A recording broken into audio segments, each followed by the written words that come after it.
5 नवंबर को नहाय खाए के साथ छठ पर्व की शुरुआत हो रही है और 4 दिन तक यह पर्व चलेगा। 8 नवंबर को उदयगामी सूर्य को अर्घ्य देने के बाद पर्व संपन्न होगा। जय छठी मैया। भक्तों, जितना सनातन धर्म में हम दिवाली इंतजार करते हैं, उतना ही उत्साह भारत के लोगों में छठ पूजा का भी देखने को मिलता है। दिवाली की बात से ही छठ मैया के आने की तैयारियां जोरों से शुरू हो जाती हैं। छठ पूजा का महत्व आपको लोगों की आस्था से पता चल जाता है। छठ पूजा का महत्व इतना है कि न सिर्फ भारत में बल्कि विदेशों में भी लोग छठ पूजा का महापर्व बड़े हर्षोल्लास के साथ मनाया जाता है। कार्तिक मास की शुक्ल पक्ष की चतुर्थी को छठ पूजा का महापर्व मना जाता है। छठ पूजा भगवान सूर्यदेव और उनकी बहन माता छठी उषा भी कहा जाता है, उनकी उपासना का महापर्व है। इस व्रत में भगवान सूर्यदेव की उपासना करने का अधिक महत्व है और माना जाता है माता छठी बहुत ही दुलारी और चंचल है, इसलिए किसी भी प्रकार की छोटी गलती से वह जल्दी क्रोधित हो जाती है। इसी कारण इस व्रत के नियम बहुत ही सावधानीपूर्वक बनाए गए हैं और उन्हें पूरी निष्ठा के साथ पालन भी करना चाहिए। छठ का महापर्व संतान प्राप्ति और संतान के अच्छे भविष्य के लिए भी बहुत ही लाभदायक होता है। जो स्त्रियां पुरुष व्रत को पूरी श्रद्धा और भावना के साथ रखते हैं, माता छोटी उनकी मनोकामना अवश्य ही पूरी करती है। भक्तों, व्रत का पालन करते समय कुछ बातों का खास ख्याल रखना चाहिए। तो आइए जानते हैं कुछ ऐसी बातें जो आपको व्रत के समय भूत से भी नहीं करनी चाहिए, नहीं तो इस व्रत खंडित हो जाता है और इसके दुष्परिणाम आपको भुगतने पड़ सकते हैं। इस साल यह महापर्व बिहार पूर्वांचल समेत अन्य राज्यों का सबसे बड़ा महापर्व छठ महापर्व की शुरुआत इस बार 5 नवंबर यानी मंगलवार के दिन नहाय खाए के दिन से शुरू हो रही है। 7 नवंबर दिन गुरुवार को तड़के सुबह 12:41 पर शुरू होगी और 8 नवंबर दिन शुक्रवार को तड़के सुबह 12:32 पर समाप्त होगी। ऐसे उदय तिथि के अनुसार छठ पूजा का महापर्व 7 नवंबर दिन गुरुवार को ही मनाया जाएगा। तो भक्तों, आइए जान लेते हैं छठ पूजा के दौरान कौन सी गलतियां नहीं करनी चाहिए। इससे पहले भक्तों, अगर आपने हमारे चैनल डॉस को सब्सक्राइब नहीं किया है तो सब्सक्राइब जरूर करें और वीडियो को लाइक जरूर करें, क्योंकि बाद में आप भूल जाते हैं। छठ पूजा का यह महापर्व 4 दिनों तक मनाया जाता है। पहला दिवस नहाए खाए, दूसरा दिवस करना, तीसरा दिवस संध्या आर्य और अंतिम दिवस ऊंचा किया। इन चारों दिन व्रतधारी 36 घंटे कठिन व्रत धारण करते हैं और उनके घर के सदस्य भी, चाहे व्रत रखते हों या नहीं, किंतु व्रत से जुड़े सारे नियमों का पालन अवश्य करते हैं। छठ महापर्व के चारों ही दिन आप शुद्ध कपद वंज धारण करें जिनमें सिलाई नहीं लगी हो, इसलिए स्त्रियां साढ़े को धोती का प्रयोग करना चाहिए। ध्यान रहे कि इन 4 दिनों में अनिच्छु पवित्र और शुद्ध कपड़े ही धारण करिए। पुराने कपड़े बिल्कुल भी धारण न करें। छठ महापर्व का सबसे कठिन नियम होता है कि आपको घर के बाकी सभी सदस्यों को स्वच्छता और सात्विकता का पूर्ण पालन करना होता है। छठ पूजा के प्रसाद को बिना नहाए, हाथ पैर धोए या गंदे हाथों से कभी भी नहीं छुए। घर के चारों कोनों में स्वच्छता रखें। कहीं पर भी गंदगी कूदता कचरा बिल्कुल भी नहीं होना चाहिए, नहीं तो ऐसे घर में छठी मैया कभी प्रवेश नहीं करेगी। छठ महापर्व का व्रत करने वाले को बिस्तर पर नहीं सोना चाहिए, जमीन पर ही चादर बिछाकर सोना चाहिए। छठ पूजा के दिन तामसिक चीजें, लहसुन प्याज मांसाहार, धूम्रपान मदिरापान तंबाकू, इन सभी चीजों का त्याग कर देना चाहिए और उनके सभी घर वालों को सात्विक भोजन और ब्रह्मचर्य का पालन करना अनिवार्य माना गया है। छठ पूजा के आखिरी दिन उदयमान सूर्य को अर्घ्य दे। सूर्य को अर्घ्य देने के बाद 7 या 11 बार परिक्रमा की जाती है। छठ पूजा के समय इन सभी चीजों का अवश्य पालन करें। इन गलतियों से आपको छठी मैया के क्रोध का सामना करना पड़ सकता है।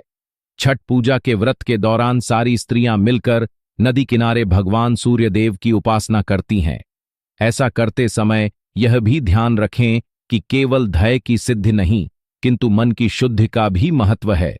इस महापर्व के दौरान किसी भी प्रकार की बुराई, गंदे विचार, किसी के प्रति द्वेष की भावना, क्रोध व अपवित्र शब्द प्रभाव जैसी प्रवृत्तियों को कोसों दूर रखें और कोई बुराई कर रहा हो तो उन्हें भी रोके या वहां से दूर चले जाना है। भगवान सूर्य को अर्घ देते समय बाद की सूचियां टोकरी का बहुत ही महत्व होता है, पर उसका प्रयोग करने से पहले उसे अच्छे से गंगा जल से धोकर शुद्ध कर ले, क्योंकि आपने बाजार से खरीदा है तो उसे कितने ही प्रकार के लोग छूते हैं। इसलिए बस को पहले अच्छी तरह से ओ बोले बांस की सुख को अच्छे से सजाएं और भगवान सूर्यदेव की उपासना करते हुए उनका धन्यवाद अवश्य प्रकट करें।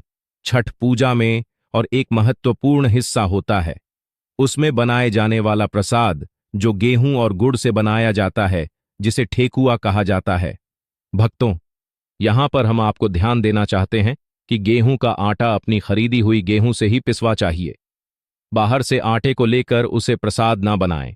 गेहूं खरीदकर उसे सबसे पहले भगवान सूर्यदेव के धूप में सुखा लें और ध्यान दें कि किसी का पैर या पक्षी उस पर चढ़ा रहे हैं। इससे प्रसाद झूठा हो जाता है। यह को अच्छे से साफ करके फिर पिछले और इसे प्रसाद बनाएं। और व्रत के समापन के बाद कई सारे लोग ब्राह्मण को दान देना भूल जाते हैं। यह ऐसा करना जरूरी नहीं समझते हैं। भक्तों, कृपया आप ऐसी गलती ना करें। अपने सामर्थ्य अनुसार ब्राह्मण को दान अवश्य करें। छठ महापर्व के विधिवत समापन का आनंद है। इसे छठी मियाँ अति प्रसन्न होती है। भक्तों, अगर आप भी पहली बार व्रत रखने वाले हैं तो जाहिर सी बात है अब कुछ छठ पूजा की सामग्री के बारे में कुछ खास जानकारी नहीं होगी। भक्तों, यदि आप भी पहली बार व्रत रखने जा रहे हैं तो परेशान ना हो। आज हम आपको सामग्री की पूरी लिस्ट के बारे में जानकारी देंगे।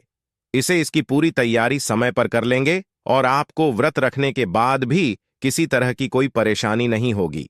छठ पूजा की सामग्री: चौकी सूप, केले के पत्ते 5 गन्ने जिसमें पत्ते लगे हुए होने चाहिए, नारियल जिसमें पानी हो, हल्दी, मूली और अदरक का पौधा, शकरकंदी और सूथी साबुत सुपारी, शहद, कुमकुम, चंदन, अगरबत्ती या धूप तथा कपूर, मिठाई, गुड़ा, गेहूं और चावल का आटा। छठ पूजा का प्रसाद रखने के लिए बांस की टोकरियां खरीदें।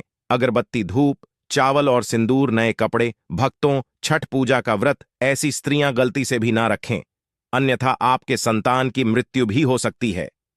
पति परमेश्वर पर भारी संकट आ सकते हैं, उल्टा आप पाप के भागीदार बन सकते हैं। ऐसी स्त्रियां छठ पूजा से रहे दूर। भक्तों, कार्तिक मास की षष्ठी को छठ मनाई जाती है। छठे दिन पूजी जाने वाली शक्ति को बिहार में आसान भाषा में छठी मैया कहकर पुकारते हैं। मान्यता है कि छठ पूजा के दौरान पूजी जाने वाली यह माता भगवान सूर्य की बहन है। इसीलिए व्रतधारी भगवान सूर्य को अर्घ देकर छठ मैया को प्रसन्न करते हैं।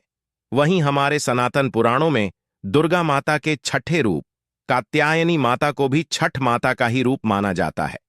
छठी मैया को संतान देने वाली माता के नाम से भी जाना जाता है। मान्यता है कि यह महापर्व संतान प्राप्ति के लिए मनाया जाता है।